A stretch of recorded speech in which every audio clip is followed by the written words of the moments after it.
Good evening সবাইকে, সমর্থন গ্রুপে সবাইকে স্বাগতম। তো আমাদের যে পোস্ট দেওয়া হয়েছিল যে নবম দশম শ্রেণীর ছোট ভাই বোনদের জন্য ত্রিকোণমিতি কোর্সটি, তো ত্রিকোণমিতি ফ্রি কোর্সটি 7 দিনের মধ্যে শেষ করা হবে। তার ক্লাস শুরু হবে, এবার শুরু করতে যাচ্ছি। তো সেই ক্ষেত্রে তোমাদের জন্য একটা কথা হলো যে তোমাদের তো 9 পর্যন্ত প্রায় যারা 9-এ আসছো, আবার এখানে 10-এরও দেখতে পারো। তো অ্যাটলিস্ট 8 পর্যন্ত তোমাদের ত্রিকোণমিতি টার্মটা কখনোই ছিল না, যেটা 9-এ এসে প্রথম শুরু হয়, যেটা তোমাকে আজীবন বহন করে নিয়ে যেতে হবে সায়েন্স পড়লে। তো আশা করি 7 দিনের ক্লাসে কিছু না কিছু তোমরা কিছু শিখতে পারবে। আশা করি 7 দিনের ক্লাস যদি মনোযোগ দিয়ে করো, কোনো টিচার বা কোনো কিছু লাগবে না, নিজে করলেই পারবে। তো শুরু করা যাক ক্লাস। তো আমাদের প্রথম বিষয় ছিল ত্রিকোণমিতি। তো একটু শব্দটা নিয়ে অ্যানালাইসিস করি, দরকার লাগে না তাও একটু অ্যানালাইসিস করি। ত্রি শব্দের অর্থ তো 3, সবাই জানে। কোণ শব্দের অর্থ দুটি রশ্মি,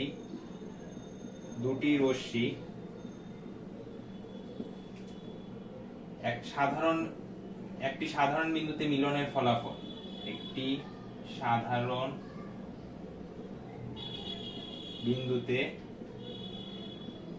মিলনের ফলাফল।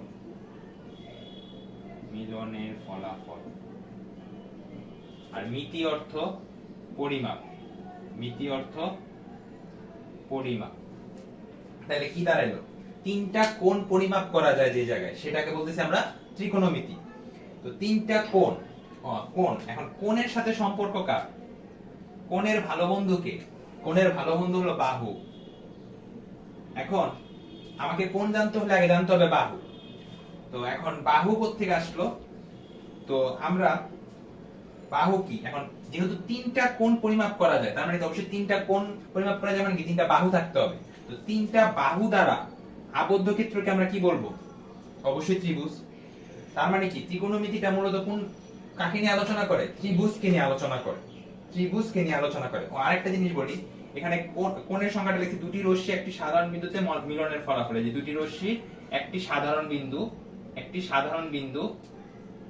সাধারণ বিন্দুতে মিলনের ফলাফল, সেটাই হলো কোণ। তো এখন ত্রিভুজ নিয়ে আলোচনা করতে হবে, কারণ 3টা কোণ পরিমাপ করা যায়। 3টা কোণের সাথে সম্পর্ক হলো 3টা বাহু দ্বারা আবদ্ধ ক্ষেত্রকে আমরা বলে থাকি ত্রিভুজ। আর সেই ত্রিভুজ নিয়ে ত্রিকোণমিতিতে আলোচনা। এখন ত্রিকোণমিতিতে সব ত্রিভুজ নিয়ে কোনো আলোচনা না, বিশেষ করে সমকোণী ত্রিভুজ নিয়ে আলোচনা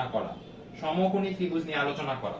এখন সমকোণী ত্রিভুজ, যেমন একটা মানুষ ভালো গান গাইতে পারলে তাকে বলা হয় গায়ক, একটা মানুষ ভালো আর্ট করতে পারলে তাকে বলা হয় আর্টিস্ট। তো ত্রিভুজেরও প্রত্যেকটা ত্রিভুজে তাদের নিজের বৈশিষ্ট্য আছে। সমকোণী ত্রিভুজ তাকে কেন বলা হয়? কারণ তার একটা কোণ সমকোণ, তার এটা বিশেষ গুণ। আর ত্রিকোণমিতির যদি একটু উৎপত্তি নিয়ে কিছুটা বলি, যে কোথা থেকে ত্রিকোণমিতি আসলো। তো ত্রিকোণমিতির উদ্ভব যখন প্রাচীনকালে, এখন তো টেকনোলজি অনেক, প্রাচীনকালে যখন একটা গাছ, সাপোজ আমি যদি দেখি একটা গাছ,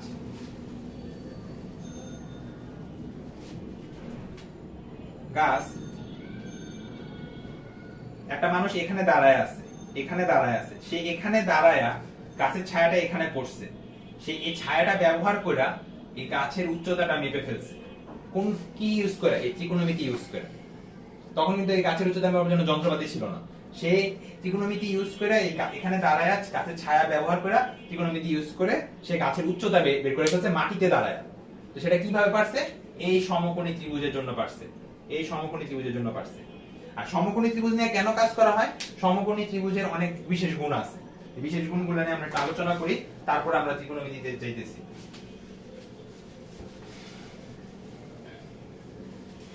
আসি সমকোণী ত্রিভুজ।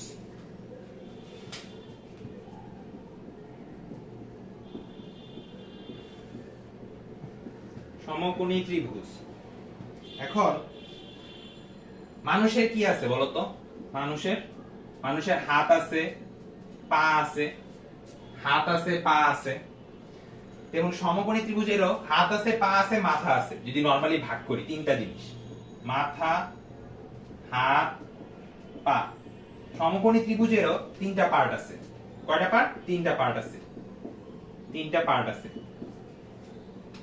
কি আমরা যদি ধরি, কেন সমকোণী ত্রিভুজ নিয়ে এত কথা বলতেছি? এই সমকোণী ত্রিভুজকে ব্যবহার করি ত্রিকোণমিতির সব। তো এই সমকোণী ত্রিভুজের 3টা পার্ট আছে। কি পার্ট? আমরা কি পার্টগুলো জানি, কিভাবে সেটা পরে জানতেছি। পার্টগুলোর মধ্যে প্রথমটা হলো লম্ব, সেকেন্ডটা হলো ভূমি, থার্ডটা হলো অতিভুজ। আমাদের যেমন মাথা হাত পা আছে সেরকম সমকোণী ত্রিভুজের লম্ব আছে, ভূমি আছে, অতিভুজ আছে। তিনটা বিষয় আছে, তিনটা পার্ট আছে, তিনটা বাহু দ্বারা তিনটা জিনিস বোঝায়। আর কোনটা দ্বারা কি বোঝায় আমরা সেটা আলোচনা করব। একটু ফাস্ট বলছি কারণ এইগুলো মোটামুটি জানা একটা 9 এর স্টুডেন্টের জন্য। তো সমকোণী ত্রিভুজে কি কি আছে? তিনটা পার্ট আছে, লম্ব, ভূমি, অতিভুজ। এখন আমরা আসি এই লম্ব, ভূমি, অতিভুজ কিভাবে মাপবো, মানে কোনটা কেমনে কি বুঝবো।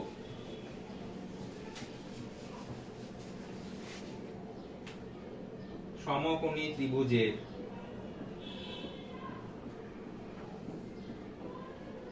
বিভিন্ন অংশ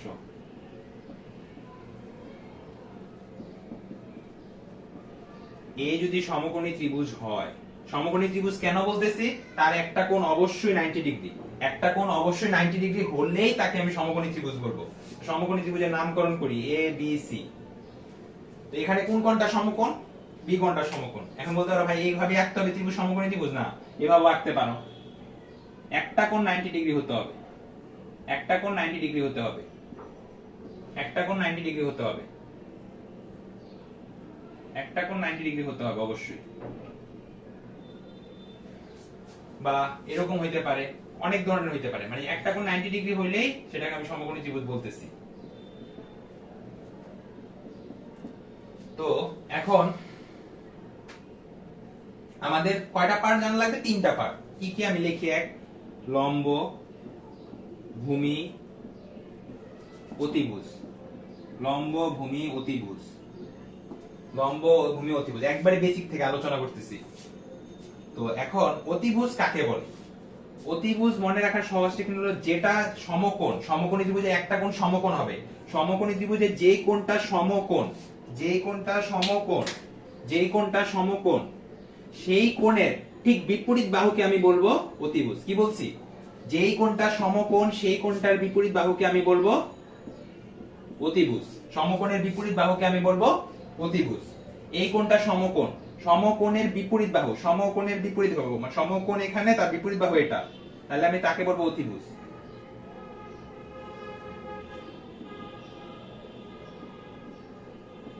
অতিভুজ। তাহলে আমি কি বললাম লিখি, কি বললাম? প্রথম সংজ্ঞা,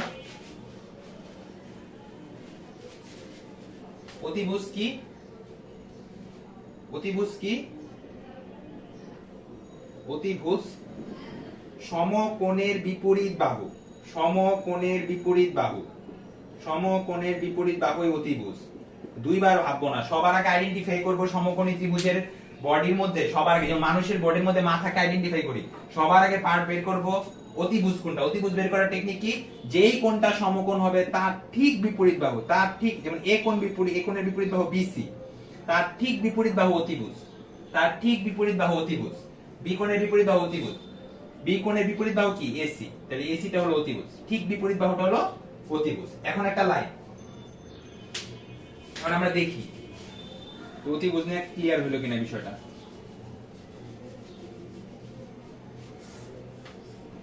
যদি সমকোণী ত্রিভুজটা এরকম হয়, এটা যদি সমকোণ হয় এ বি সি, তাহলে আমরা কোনটাকে অতিভুজ বলবো? আমাদের সংজ্ঞা কি বলে? সংজ্ঞা বলে সমকোণ বি কোণ, বি কোণের বিপরীত বাহু, বি কোণের বিপরীত বাহু কোনটা? এটা, তার মানে এটা অতিভুজ। এই এক ধরনের অতিভুজ। আবার আমার সমকোণ এটা, সমকোণ বি কোণ এখানে, সমকোণের বিপরীত বাহু কোনটা? এটা অতিভুজ। এই যে অতিভুজ চেনা হয়ে গেল। সংজ্ঞা না পারলে হবে, আমরা তো আগেই বলছি মনে ছবি আঁকবা। এই যে সমকোণ, এই ত্রিভুজ, এই সমকোণী ত্রিভুজের সমকোণ, সমকোণের ঠিক বিপরীত বাহুকে আমি বলতেছি অতিভুজ। সমকোণ, সমকোণের ঠিক বিপরীত বাহুকে বলতেছি অতিভুজ। আরেক ধরনের ত্রিভুজ হতে পারে এরকম সমকোণী ত্রিভুজ, যেটা সবচেয়ে কমন, এটা, সেটা এখানে এই এই সমকোণী ত্রিভুজের কোনটা অতিভুজ হবে? যদি এটা সমকোণ তাহলে তার বিপরীত বাহু এটা অতিভুজ। আশা করি অতিভুজ নিয়ে আইডিয়া ক্লিয়ার, একদম বেসিক। এবার আমরা আসবো বডির আর দুইটা পার্ট, হাত আর পা, মানে সমকোণী ত্রিভুজের ক্ষেত্রে লম্ব আর ভূমি, লম্ব আর ভূমি নিয়ে আসবো। অতিভুজটা কি বললাম? যে সমকোণের বিপরীত বাহুকে অতিভুজ বলে। সমকোণটা চিনবো, 90 ডিগ্রিটা বের করব, তার ঠিক বিপরীত বাহুকে আমি অতিভুজ বলবো। তাহলে আমরা এবার আসবো কি নিয়ে? লম্ব আর ভূমি নিয়ে। লম্ব আর ভূমি নিয়ে, লম্ব আর ভূমি নিয়ে। এখন লম্ব কোনটা আর ভূমি কোনটা, আমি এটাকেও লম্ব বলতে পারি, এটাকেও লম্ব বলতে পারি, এটাকেও ভূমি বলতে পারি, এটাকেও ভূমি বলতে পারি। একটা লাইন লিখতে হবে, সবচেয়ে গুরুত্বপূর্ণ কথা, লম্ব ও ভূমি, লম্ব ও ভূমি নির্ভর করে কোণের সাপেক্ষে, কোণের সাপেক্ষে, কোণের সাপেক্ষে। লম্ব ও ভূমি নির্ভর করে কোণের সাপেক্ষে, কোণের সাপেক্ষে। কথাটা আবারও বলি, লম্ব আর ভূমি নির্ভর করে কোণের সাপেক্ষে। এই কথাটা মাথায়, মনের খাতায় রাখতে হবে যে লম্ব আর ভূমি নির্ভর করে কোণের সাপেক্ষে। কেন বলছি? কারণ আছে। অতিভুজের ক্ষেত্রে এত কিছু না, অতিভুজে জাস্ট সমকোণটা আইডেন্টিফাই করব, সমকোণটা আইডেন্টিফাই করব, সাথে সাথে তার বিপরীত বাহুটাকে আমি অতিভুজ বলে দেব। কিন্তু লম্বভূমি বলতে পারবো না। লম্বভূমি কেন বলতে পারবো না? কারণ আছে। কারণ হলো, এটা তো অতিভুজ, চলে গেল, কারণ সমকোণ পেয়ে গেছি। আমার সমকোণী ত্রিভুজটা suppose A B C, A B C. এখন A B C, A B C এর মধ্যে বি কোণ হলো সমকোণ, তার বিপরীত বাহু অতিভুজ। এখন আমি বললাম এসিবি কোণ, এই কোণের সাপেক্ষে লম্ব আর ভূমি কোণটা হবে। কারণ কি বলছি? লম্ব আর ভূমি বলতে পারবো কোণের সাপেক্ষে, কোণ ছাড়া লম্ব ভূমি বললে সেটা ভুল হবে। আমি যদি বলি এবি লম্ব বিসি ভূমি, আরেকজন বললো বিসি লম্ব এবি ভূমি, তাহলে তারটা ঠিক হবে না। আমি যদি বলি সি কোণের সাপেক্ষে, সি কোণের সাপেক্ষে, সি কোণের সাপেক্ষে কোনটা লম্ব আর কোনটা ভূমি, এটা হলো যেই কোণ দেওয়া থাকবে, আমরা লিখি যেই কোণ দেওয়া থাকবে, যেই কোণ দেওয়া থাকবে, যেই কোণের সাপেক্ষে বলবে, যেই কোণের সাপেক্ষে বলবে, সেই কোণ সংশ্লিষ্ট, সেই কোণ সংশ্লিষ্ট, বা আমি সংশ্লিষ্ট না ইউজ করি বুঝার জন্য, কোণের সাথে লাগানো, সেই কোণের সাথে লাগানো বাহুটি, কোণের সাথে লাগানো বাহুটি, কোণের সাথে লাগানো বাহুটি, কোণের সাথে লাগানো বাহুটি ভূমি, কোণের সাথে লাগানো বাহুটি ভূমি। তাহলে অপরটা কি হবে? একটা অতিভুজ পাইলাম, একটা ভূমি পাইলাম, আরেকটা তো অবশ্যই লম্ব হবে। আমি বুঝাই দিতেছি কিভাবে হইলো। যে কোণের সাপেক্ষে বলবে সেই কোণের সাথে লাগানো বাহুটি ভূমি, অপরটি লম্ব। এখন প্রথম কথায় আসি, আমি অতিভুজ পড়াইলাম, অতিভুজ কিভাবে বের করব?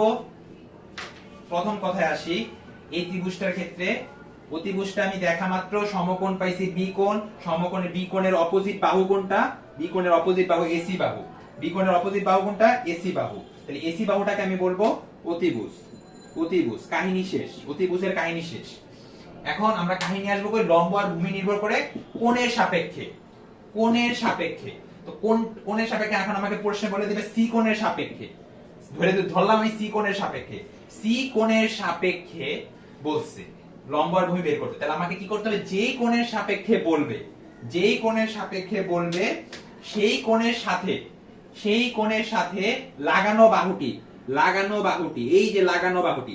এখন ভাই, এখন বলবা ভাই কোণ তো আর এক বাহু দেওয়া হয় না, তুমি বলছো দুটি রশ্মি মিলনের ফল। তাহলে দুটি রশ্মি যদি মিলনের ফল হয়, এই যে দুইটা রশ্মি, একটা তো আমি আগেই বলছি, আগে সবার আগে সমকোণী ত্রিভুজ পাওয়ার সাথে সাথে আমার কাজ হবে অতিভুজকে চিহ্নিত করা। অতিভুজ কিভাবে চিহ্নিত করব? সমকোণের বিপরীত বাহু। এখন সমকোণের বিপরীত বাহু যদি অতিভুজ হয়, তো আমি অতিভুজ তো পেয়ে গেলাম। অতিভুজ যদি পেয়ে যাই, কোণ সংশ্লিষ্ট বাহু কি বলছে? সেই কোণের সাথে লাগানো বাহু। তো সেই কোণের সাথে লাগানো বাহু আর কোনটা আছে? এটা। তাহলে এটা তো ভূমি হবেই। তো এটা যদি ভূমি হয়, তাহলে অপরটি হবে লম্ব। বুঝছো? বুঝতে পারছো তোমরা? আমি আবার দেখাই জিনিসটা, আশা করি লিখতে পারছো। এখন আমরা লম্ব, ভূমি, অতিভুজ এই তিনটা জিনিস ভালো করে ক্লিয়ার করি। আমি কেন বারবার এই এখন বলতে পারো ভাই কেন ত্রিকোণমিতিতে সমকোণী ত্রিভুজ দেন তো জোর দিতেছো? আরে বাবা, সমকোণী ত্রিভুজ এই লম্ব বাহু অতিভুজে যদি আমি না চিনি, তাইলে কিন্তু আমার ওই যে পরের যেগুলো আছে ওগুলা কিচ্ছু বুঝবা না, কিচ্ছু না। লম্ব ভূমি ভুল করবা মানে তুমি সব ভুল করবা। এই লম্ব ভূমি চিনতে পারে না। তো এখন আমরা লম্ব ভূমিটা আরেকবার ক্লিয়ার করি যে প্রথম, আচ্ছা আমি মুছা আবার লিখতেছি। এই জিনিস লিখতে হবে এমন কোনো কথা নেই, বুঝতে পারলে একবার হইলো, একবার নিজের মনের খাতায় রাখতে পারলেই হলো। এই যে সমকোণী ত্রিভুজ, আমি সব ধরনেরটাই দেখাবো, খালি এক ধরনেরটা না।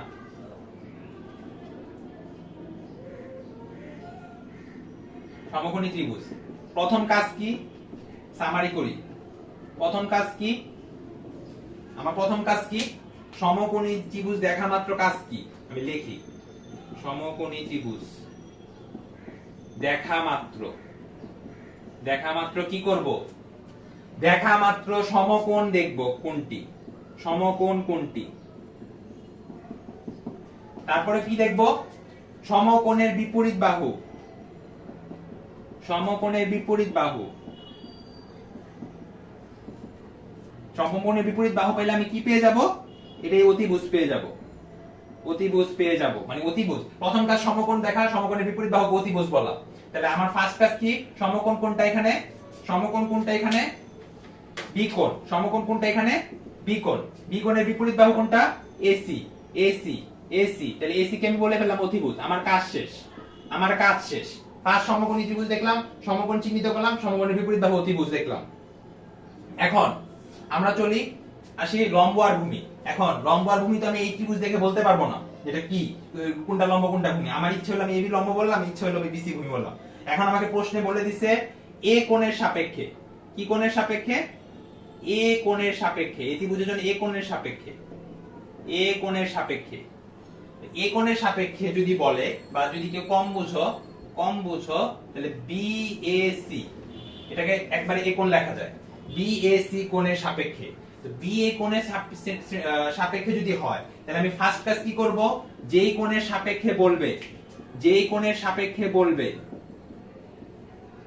তার সাথে লাগানো বাহু খুঁজবো, তার সাথে লাগানো, তার সাথে লাগানো বাহু খুঁজবো, লাগানো বাহু খুঁজবো, লাগানো বাহু খুঁজবো। তার সাথে লাগানো বাহু কোনটা, এইটা। এটাও লাগানো বাহু, কিন্তু এটা তো অতিভুজ হয়েই গেছে। যে জিনিস হয়ে যায় সেই জিনিস তো আমার দরকার নেই, চলে গেছে সে। কারণ আমার নতুন জিনিস লাগবে, কারণ মানুষ নতুনকে পছন্দ করে। তো এই নতুন জিনিস যদি লাগে, এই যে তার সাথে লাগানো বাহু কি এই কোণের সাথে, এটা, তার মানে এটা কি, এটাই ভূমি, এটাই কি ভূমি। তো ভূমি পেয়ে গেছি, অতিভুজ পেয়ে গেছি, অপরটা তো লম্ব হবেই হবে। হবে কিনা, হবে কিনা, হবে। সেম ত্রিভুজ আমি আরেকবার আঁকি, সেম ত্রিভুজ, অন্য ত্রিভুজ নিয়ে পরে আসি।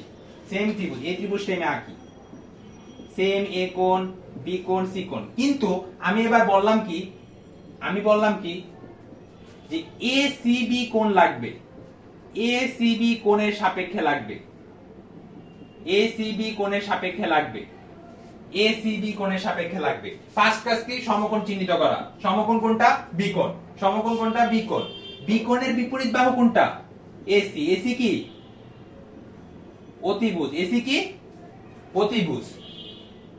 এখন এসি যদি অতিভুজ হয়, আমার এখন কাজ হলো লম্ব আর ভূমি বের করা, যেটা চ্যালেঞ্জ। আমাকে কি বলছে, এসিবি কোণের সাপেক্ষে, যেই কোণের সাপেক্ষে সেই কোণের সাথে লাগানো বাহু, সেই কোণের সাথে লাগানো বাহু আছে দুইটা, একটা অতিভুজ হয়ে গেছে, তো আরেকটা কি হবে, ভূমি হবে। যদি এটা যদি ভূমি হয়, তাহলে এটা তো ভূমিও পেয়ে গেলাম, অতিভুজও পেয়ে গেলাম, তাহলে এটা অবশ্যই লম্ব। আশা করি বুঝতে পারছো। এই বেসিক পাবা না কোথাও।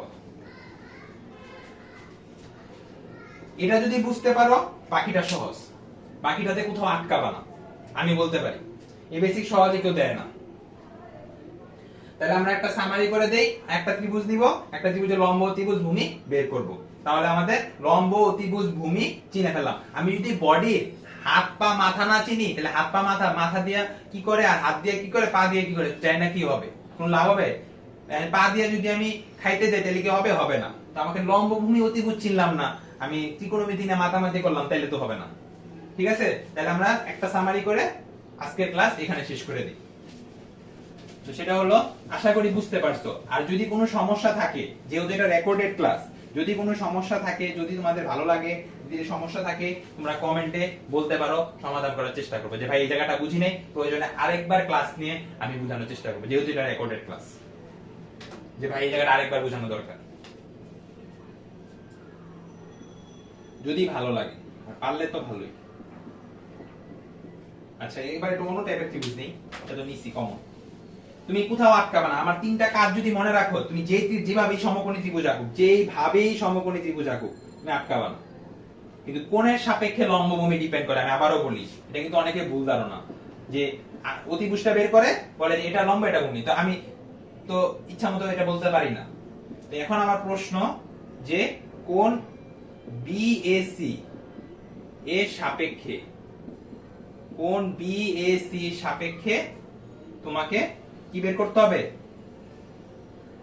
লম্ব, অতিভুজ। অতিভুজের জন্য কোন লাগে না তাও প্রশ্নে বলবে, ভূমি বের করো। আমার প্রথম কাজ কি, ফার্স্ট কন্ডিশন সমকোণ বের করা। সমকোণ কোনটা, বি কোণ। সমকোণ কোনটা, এবিসি কোণ সমকোণ 90 ডিগ্রি বের করে ফেলছি। এবিসি 90 ডিগ্রি বের করে ফেলছি। সমকোণের বিপরীত বাহু কোনটা, সমকোণের বিপরীত বাহু কোনটা, এসি। এসি কি, এসি কি অতিভুজ। এসি কি অতিভুজ। এখন কাজ হলো এসি কি অতিভুজ, এসি কি অতিভুজ। এখন আমার কাজ হলো লম্ব ভূমি আমি কিভাবে বের করব, যেই কোণের সাপেক্ষে দিছে, যেই কোণের সাপেক্ষে, কি কোণের সাপেক্ষে দিছে, বিএসি কোণের সাপেক্ষে দিছে, বিএসি কোণের সাপেক্ষে দিছে। তাহলে বিএসি আমার কথা কাজ কি, যেই কোণের সাপেক্ষে বলবে সেই কোণের সাথে লাগানো বাহু ভূমি হবে। সেই কোণের সাথে লাগানো বাহু আছে দুইটা লাগানো, একটা তো অতিভুজ হয়েই গেছে, যেটা হয়ে গেছে সে চলে গেছে। এখন নতুন জিনিস নেই, আরেকটা বাহু পড়ে আছে সেটা হবে ভূমি। ভূমি পেলাম, অতিভুজ পে, তাহলে ভূমি কি হলো এবি। এবি কি ভূমি, এই যে এইভাবে তোমাদের বইয়ে দেখবা কাজের মধ্যে আছে ভূমি কি এবি, কতগুলো অ্যাঙ্গেল দিয়ে বের করতে বলছে ভূমি। তাহলে ভূমি হয়ে গেল, অতিভুজ হয়ে গেল। লম্ব কোনটা, লম্ব অবশ্যই বিসি। লম্ব কোনটা, বিসি। তাহলে কি বিসি ইকুয়াল টু লম্ব, লম্ব। আশা করি সমকোণী ত্রিভুজের তিনটা পার্ট তোমরা বুঝতে পারছো, লম্ব, ভূমি, অতিভুজ। এই তিনটা জিনিস যদি ভালো করে বুঝতে পারো তাহলে পরের গুলা বুঝতে কোনো সমস্যা হবে না, কারণ হাত, মাথা, পা এই তিনটা জিনিস আগে চেনা লাগে, তো কোনটার কাজ কি সেটা বুঝতে পারবা না। এর পরের ক্লাসে আমি ত্রিকোণমিতিক অনুপাত নিয়ে আসবো। আজকে এ পর্যন্তই।